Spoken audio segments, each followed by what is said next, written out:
তো আজকে রমজান ডে 21।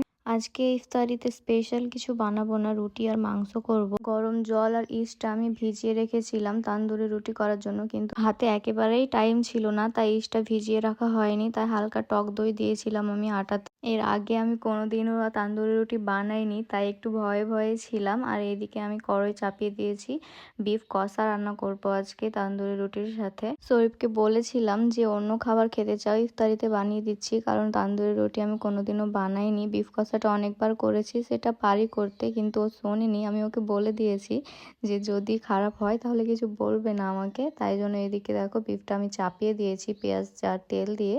ভালো করে নাড়ার পরে সমস্ত মশলা দিয়ে দিতে হবে। আমি এখানে দিয়েছি লঙ্কা গুঁড়ো, ধনে গুঁড়ো, জিরে গুঁড়ো, গোলমরিচের গুঁড়ো, হলুদ গুঁড়ো। এরপরে দিয়েছি আদা রসুনের পেস্ট। আদা রসুনের পেস্টটা ভালোভাবে মাংসের সঙ্গে মেখে নিতে হবে। ওটা একটু ভালোভাবে কষিয়ে নিতে হবে যাতে মাংসর কাঁচা গন্ধটা দূর হয়ে যায়। হালকা তেল ছাড়ার মতো হলে জল ঢেলে দিতে হবে। এদিকে মাংসটা আমি সেদ্ধ করতে দিয়েছি, ততক্ষণে আটাটা আমি মেখে নেব। আটাটা বেশি ফুলে ওঠেনি, কারণ ইস্ট দেওয়ার পরে না হলেও 1 ঘন্টা ভিজিয়ে রাখতে হবে। আর আমি 1 ঘন্টা টাইম পাইনি, আমি আধ ঘন্টা ভিজিয়ে রেখেছিলাম।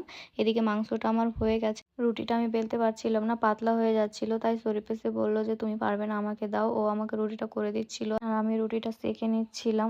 অনেকক্ষণ আগে বিফ পাকোড়ার জন্য মাংস আমি মাখিয়ে রেখেছিলাম, ওটাও ভেজে নিয়েছি। আর রুটিটা খেতে ভালোই হয়েছিল। তো টাটা।